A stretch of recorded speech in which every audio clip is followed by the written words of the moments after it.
Welcome to the Sarah O'Connell Show. I'm Geoff Norcott. Welcome to the Sarah O'Connell Show. Geoff Norcott, welcome to the Sarah O'Connell Show. How are you today? Yeah, not bad actually. Busy, but yeah, I'm alright. It's water. I was going to say tea because I thought it'd make me seem more like a tradesman. But yeah, yeah, alright actually. I can't complain. I could complain. I might complain, but I feel like I shouldn't. You can if you want. It's like a therapy session. Let's just let it all out. So Don't get me started, sister. I'll go there. Go for it. So we met, as many people do, at Bouncy Castle Disco. We did. And of course, Dark things happened. It was incredible. It was a beautiful day. So you started off didn't start off life, but you were an English literature teacher. I was a teacher of English literature. I did that. I didn't do that long actually. I liked it as a job, but then I got a better offer, which was comedy. So I just basically left a bunch of kids in the lurch selfishly to pursue my dream. And some of them still remind me. I still see some of them now. Oh, really? It's weird. Some of them are like in their mid-20s. Oh, wow. I've got kids and that, and they often say to me, "Can I call you Geoff?" And I go, "No, never, ever. I will always be Sir. Even for that brief period that I had legal responsibility for you, you must always treat me like I'm some sort of landowner." That's it. Yeah. Well, that's the great thing, because you don't have to get knighted, and you can be a teacher and become a sir that way. Yeah, do you know what's funny about that as well? Is like, even if you've got like a head teacher or head mistress, which all sounds a bit sexy, they have to call you sir as well. And it's really weird. So you could be like a 25-year-old bloke in a classroom. You could, and in one case, the head mistress of that school was a dame, and she had to come in and go, "Sir." I'm like, "Yeah, you're damn right. I am a sir. That's right. That's how I should be referred to. I feel like I have done enough to deserve that title." But yeah, teaching's not a bad job. Yeah. So you did it for a few years, and then I suppose there must have been stuff that you can sort of mine now for comedy. Yeah, I think going back, it's different things. At the moment, I'm sort of looking at how sort of non-academic boys tend to fare in the educational system. And I remember teaching a lot of lads that just very early on, because I was an English teacher and stuff. So if you're teaching a class Romeo and Juliet, and you say to the girls, even if they're not academic, if you say to the girls, "Empathise with Juliet," they'll go, "Well, she's feeling like this." You know, most of them will have some sort of like language in which they can do that. You say to a lad like that, you say empathise, like, that's just what? Like, empathise with what? I don't know how I feel. How can I empathise with this mythical figure? So I kind of interested in what's happening in education, in that, you know, it's become this automatic thing that you've got to go and everyone's got to do a degree and stuff. And I just remember seeing a lot of students thinking, we're wasting their time. Do you know what I mean? We're wasting their money as well. Some of them, we should get them like repairing stuff around school and get them on a lathe. Exactly. Doing some woodwork. Yeah, it's always useful. I want everything to go back to the 1970s, including CDT. You do. Yeah, I think everything should look like it did in Kes. Yeah. And the thing is too, there's only 3 or 4 TV channels, and everyone's automatically going to get 15 or 20 million views, which is amazing. Yeah. Even the local weather used to get 8 million. Yeah. Can you imagine 8 million now? That would be a hit, a bona fide fucking hit. Exactly. But the local weather did get recommissioned ever since. It's still going. It's a really good show. I love it. And fuck knows what. Exactly. I'm still on the early 1980s. I've not watched all of it yet. Just so you let you know, the weather it changes, and they bring in new stuff and then old stuff that you remember. I mean, it's called seasons, I think. Blimey. Oh, I think we just riffed out something. That was, yeah. The season pun wasn't one I was actually working towards. It just kind of happened. So you're a seasoned performer? I'm a seasoned performer. Yeah, I think so now. You never think of yourself like that. You know, I've been going 15 years. So yeah, I've been doing it a while through various different sort of phases of comedy as well. When I started, it was all about becoming a weekend club gigging comic, and you know, and that obviously still exists, and it's a noble and brilliant thing to do. But you know, kids now, they couldn't give a fuck about doing that. You know, and they're really focused, and you have to admire it on another level, is that they've got a real plan of what they want to do and be, and that plan doesn't always involve sort of crowd control. Yeah, that's it. 2 weeks from Love Island and then O2 Arena. Yeah, well, yeah, this is the thing. Yeah, Love Island. Let's talk about that. I like Love Island. Yeah. I like it. Because there was this controversy there, wasn't there, this week, that people saying there's not enough body diversity on it. I was like, I don't want fucking body diversity on Love Island. I want, and this is not like, you know, gendered, from the boys and the girls. I want abs from the boys. I want slim women with massive, ridiculous hair and big eyelashes. That's what I want. That's what that programme is. I don't understand why everything's got to got to go. You know, it's like Krypton Factor. You know, people say on Krypton Factor. I mean, that just shows how in the past I am. That's my most go-to reference. Even when they bought it back, I think that was still. Did they bring it back? They bought it back, but I'm still that out of step. That actually ended 5 years ago. Right. But yeah, I'm happy for Love Island to be populated by attractive sort of. I'll tell you what. If I see one man on there without abs, I'll boycott the show. That's the thing now, isn't it? You boycott stuff if you don't like it. I'll get them fired. I'll get someone fired. That's what the left do, isn't it? It's fire. That's fucking. Someone needs to lose their job here and never work in this industry again. It's also creating another job. For who? Of the person that's being fired. So there's someone has to fill that. Yeah. So it's cynical. So they just want the job. So it's not really rotating the people. It's not really about principles. Everyone has a turn. Just somebody else having a job that hasn't put the work in on the six-pack. Exactly. Work in, have the job. I think it was Sarah Pascoe that described everyone on there as talking sausages. Talking, yeah. Like I can't go beyond what Sarah says about most things. They are what the girls as well. I don't know. I didn't ask. The girls are talking. I don't know what they are. I've not really been in the house all week, so I've recorded all of it, so I can. But I'm miles behind the social conversation about it, and then I'll probably just delete it in about. It's a good way of describing the thing, the all-encompassing Twitter, Facebook. Actually meeting people. What is going on with the social conversation? It's weird this week, and obviously this is, people might see this hence, but we're in this period where Brexit, NH, everything's apparently absolutely fucked, but everyone seems in quite a jolly mood. And I don't know if that is genuine Britishness coming out. I think it is. I think no matter what happens, there's a certain chirpiness to it. I think we like it when it's bad, when the back's against the wall, when Jerry's bearing down on you. It suddenly means all those tea towel slogans. You're like, oh right, it's actually a thing, you know, to keep calm stuff. The problem is we're anxious when nothing's happening. That's the shame of it. It's very true. You get the best news articles on the TV though when nothing's happened. You know, cat's been rescued. Someone celebrated their 128th that was birthday. News throughout the 90s. It was all about cats in bins and stuff. It's because we just got the internet, so nothing was happening. And then people started putting cats in bins. That's kind of a metaphor for where we're at. Crime wave. It really is. It's outrageous. So your first comedy gigs, what were they like? Amazing. I stepped on Fully Formed and just ripped it with really edgy. No, I was 5 actually. The very first one. I was we were at holiday camp in the Isle of Wight. And I went out, and it was a best cowboy competition. And probably isn't a thing now, but it was briefly in the mid 80s. The 1880s, or there were still actual cowboys then. I think still actual cowboys now. That's true. They just wear the gear. They don't really do any rustling. But I went out and I was supposed to say, my name's Geoff and I come from Texas. I almost got it wrong again. But because I was little and didn't really understand, I went out and said, my name's Geoff and I come from Essex. I said Essex, and that now I know that just naming a place name is always sort of funny, like if it's unexpected. But I remember hearing my first laugh, and that was it. And 3 weeks later, I was playing my own tour. Amazing. It's a pretty meteoric rise. What would you say is your best and worst gig? What stands out to you?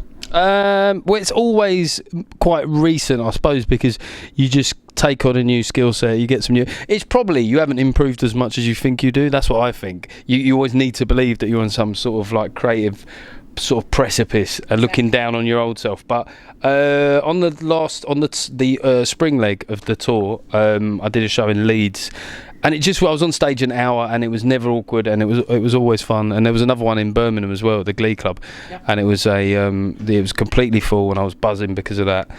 I was in the smaller room, but it was still full, and just enjoy. It just felt very natural on stage. Sometimes it's not just about material; it's just if you can like make people laugh for an hour and it doesn't take anything out of you. I mean, it just feels like the best thing. It's cheating almost. You feel like you should have broken down something, but I suppose different audiences in different cities will get different reactions as well. I'm slipping down this, aren't I? Given our relative heights, I can't afford to slip down. It's the gravity of the situation of this. Exactly, that's how we met. It was Exactly. So you do a lot of writing for television as well. Have I got news for you and other things? Is your sort of process for doing that different when you're writing for other people? Yeah, a little bit. I mean, the people I write for, I mean, I don't generally reference who they are, but it can be for like a whole program or just helping out a person. It's never like on a massive scale. It's just it's offering a few ideas, and it's fun to do because you sort of strap on their worldview for a little while and sort of see the world like them. And I hope it's helped me with my own joke writing, because you suddenly see, oh, they do it that way, and you think, oh yeah, I wonder if I could sort of like pull a punchline out from that direction. That's great. And you also I saw that you supported Katharine Bailey, one of my favourite people, being on the show several times. What was that like, touring with her? Oh, it's amazing. I mean, I've never worked with anybody that's just got like, the whole no fucks to give thing. I think people would think, oh, maybe she's not. She just talking right up until the point she goes on stage, just shooting the shit, and she just walks on. She's just such a natural comic, and her sort of comic territory is just really what I'm into. It's very she can sort of bridge the line, can't she? She can go from doing stuff about the Kardashians right to politics and being quite edgy, and I think it's quite rare to find comics like that, really. Absolutely. Yeah. Now, your new show is called Traditionalism, and you're taking it to Ed Fringe. Tell me about it. It's not new as such. So we did it. A tour in the spring that did well. So we decided to extend it to the autumn, as well as doing a week at the Edinburgh Fringe. So yeah, traditionalism. Yeah, got another 21 dates coming up. If I'm good at counting. I'm looking forward to it. It was fun doing this. It's the most fun I've had doing, because I've been doing it a while. Do you know what I mean? Like, these youngsters, they come through. Do you know what I mean? They get fucking tour. They arrive. They're given it by the local council. I haven't had to work for it. No, I'm getting mixed up with other arguments here. But so I was never kind of really expecting it, and I still haven't landed. These aren't like massive venues. I'm a sort of small to medium sized touring act. Yeah. But for me, like, just going to these places and them being full and stuff was amazing. It was the most fun I've ever had doing comedy. Got a bit emotional. As well, you should. And what can people expect from this tour? Why should they be going to see you? Because I think what I can do is I've kind of done the yards in the club circuit and the Edinburgh thing, so I can sort of change. I can sort of make sure it works. Yeah, it sounds cocky to say it, but if I go out on a Friday night in Maidstone, like for example, on one night of the tour, and in the first half when I went out, I could just see that they were low energy, and I thought, instead of just trotting out what I was going to do, I just changed it a little bit, kind of compared it, and did something different at the top, and then in the second half, it was great fun. So I'll always do the show, but I'll always kind of make sure that the room's right as well, and it's, what I do is controversial to some people. I personally don't think it's massively controversial. I think that it's one of those things that I'm often saying things that a hell of a lot of people think. It's views held by the majority, but having fun with it, that's the biggest thing, and whether you're left of centre, right or centre, my main thing is I don't want anyone to feel excluded, and it's great. Like when I did the show in Leicester, I think about 80% of the audience were like Remain, and most of them were Labour voters and stuff, and I get this really great following of people that just kind of want to be mocked. It's like that old kind of court jester type thing. I will happily call them sourdough wankers for an hour. I don't, if I'm getting paid for that, I'm winning. Well, that's it. And I think if you sort of go into a sort of stand-up comedy environment, you expect it a bit, and it's good to be sort of challenged and have things that make you think, and think about new ideas as well, because people sometimes are sort of in their own echo chambers, and it's good to sort of be exposed to. Yeah, that's the thing I think though, is in a way, like, they're new ideas in comedy, but everyone's got like relatives or an uncle like me, you know what I mean, and so it's just new to hear it in that context. Exactly. I suppose they'll all have Brexit voting Tories in their family that they sort of tolerate at Christmas, but they have to tolerate me in October and November for an hour. That's it. We need never speak again. You can write me out of the will, but you should hear what I've got to say. You should, exactly. Now you've also been on the Mash Report a lot, and great on that, perfectly suited to it as well. How's that experience been? It was amazing. I mean, the guy that produced it was such a long there's two guys that produced it, but it was such a long lead into it. They really worked their asses off for a long time to get it made in that way, and I met with him a long time, and before I'd even done Question Time or anything, and just chatting about a style of doing comedy, and he really got behind it, and yeah, I mean, we had a little run of 4 episodes, which did pretty well, and then we did the next run of 6, which really landed, you know, and Rachel's stuff obviously went huge, which was great for everybody, well, apart from Piers Morgan and Donald Trump and Jacob Rees-Mogg and men at one point, you know. She had that brilliant bit about how not to sexually harass someone. And what the show's done is, like, in moments like that, is just catching that moment in time. And, you know, there's a lot of great panel shows, which I love watching. I think what Match Report is slightly different is that it can really go... It can climb into a subject, right? So if you're on a panel show and you're Jacob Rees-Mogg, you might get like a couple of lines on you, and then it moves on to the next subject. Whereas if you're watching it and there's someone like Rachel going at you for 5 minutes, I think it's a different proposition, and I think that it's a sustained satirical onslaught, which I think, you know, and look, I mean, people might listen. I'm right of centre, you know, a lot of people, but I just like. Oh, you're on the left today. I'm on the left, am I? Geographically. Okay, yeah. Do you see how upset I was by that? I know. Slightly uncomfortable. You panicked. You're like, am I? For anybody who's wondering if it's a put on, just to see that reaction. Well, I mean, even being in the left chair seems to upset me. But I just like good political humour. You know what I mean? I like it. I like to see it done well. And so, you know, people like Frankie Boyle and stuff like it. I don't share his opinions, obviously, but I just want to hear good jokes on the subject. And you know, and I heard that clip that went viral about Corbyn, and a few people come back at me saying, well, you shouldn't really be going for the opposition. And you think, well, look, watch Spitting Image. Oh, yeah. Neil Kinnock was the funniest character in that. You know, Roy Hattersley spitting over everyone. It was, I think it's always been happening. I suppose for the last couple of years, people sort of forgot to do it a little bit. Yeah. So this isn't, again, it's not a new thing. It's just a return of something else. I'm just recycling the old shit, basically. Speaking of Spitting Image, you went to school not with, but the same school as Spitting Image character John Major. He was also a real person. Actually. What? It transpires, you know, really? People think he was just a Spitting Image character, but he also was a man and a prime minister.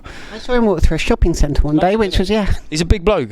He's a fucking unit. People don't understand about John is that, like, people watch it and their memory of him is as this tiny little grey pea-eating clown, but he's an impressive bloke, and it's weird at the moment with politics where a lot of my left-leaning liberal friends are suddenly like they're loving John Major, aren't they? You know, he's been doing some good speeches. It's baffling me. You know, he's probably, apart from Brexit, he's probably my kind of Tory in a way, socially progressive. You know, working class as well.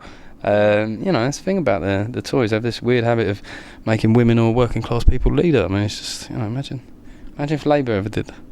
Maybe one day. Woman leading the party of equality? Shut up. It's never going to happen. I'll watch this space. So, who are your comedy heroes sort of growing up and now? Who makes you laugh?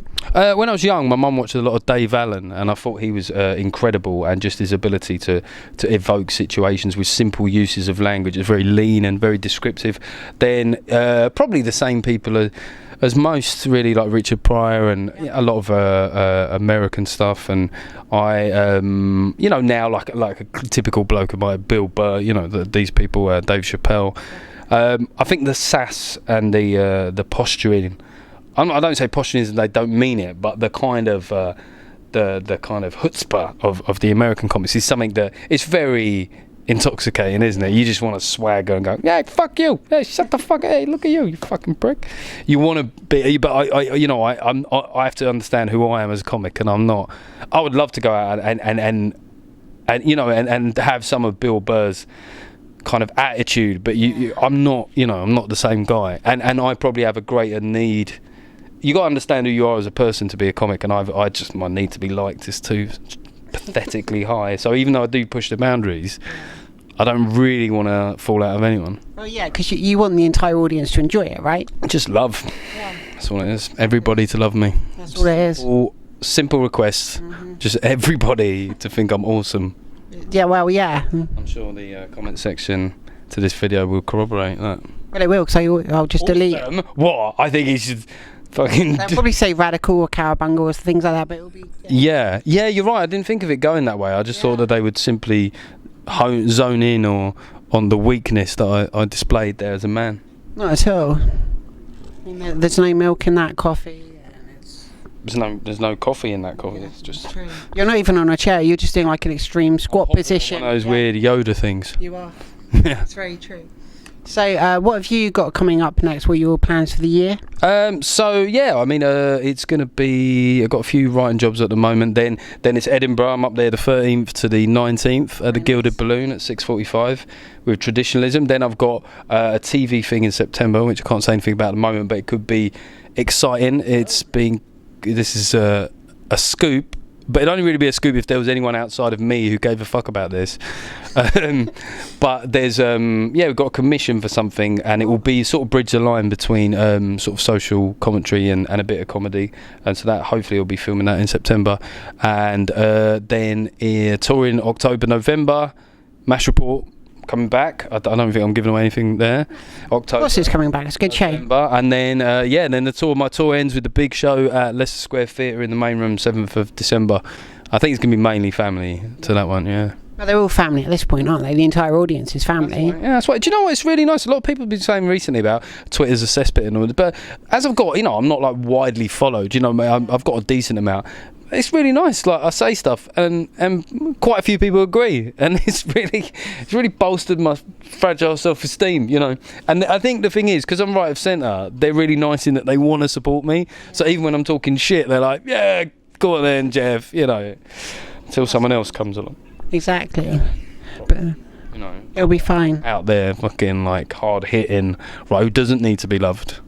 But the thing is, there's only a few sort of right-leaning comedians. There's Boris Johnson, Donald Trump, and yourself. I think like the three of you. Yeah, Boris is this is the thing about like right-wing politicians is that they're funnier people because they're sort of aware that they're the bad guy. Yeah. So you have to develop a sense of irony about who you are. The problem with left-wing politicians is that they sort of buy into their own mythology a little bit. They take themselves a little bit too seriously. I think that's why Corbyn. I mean, Corbyn is not the guy that you would put cling film on the bog when he's having a piss, would you? I mean, he's not going to take that in his. He'd really like guilt trip you, wouldn't he? About like, you just made me late to save some orphans or something like that. Whereas the waste of materials and exactly, and use of plastics. Whereas Rees-Mogg would go, he'd see the ban, but like he'd have you killed, He would, maybe, But he'd like laugh along with it and pose for a selfie. Absolutely would. So finally, have you got any messages for people watching the Sarah O'Connell show and your fans around the world? It's a bit of advice that I'm punting at the moment is remember all the important numbers in your life, like national insurance number. This is a really weird way to end. Passport number and bank and sort code. It just fucking saves time throughout your life. When people go, that awful bit when you've been enjoying a plane journey somewhere and they hand out the landing cards and and it really freaks you out. Not me. I'm sitting there going, bring it on. I know where that passport was issued. I mean, flight number, I still miss that sometimes. And remember what petrol pump you were on. That's another one of life's surprisingly anxious moments. But apart from that, but just follow me on Twitter. So it's Geoff Norcott, the spelling of which will be in this video. And Facebook, follow me there. But no one else really does. But, be the first. Absolutely. That's very good advice, and Geoff, it's been an absolute pleasure talking to you today. Thank you for coming on my show. Been a pleasure talking to you. Well, thank you. Much appreciated. Thank you to everybody watching at home or on the bus or wherever you are. Be sure to share, subscribe, give the video a big thumbs up, and I'll see you all again soon for another episode of the Sarah O'Connell Show. Bye. What was that? What's that? I try to be masculine. It's lovely. I liked it. Thank you.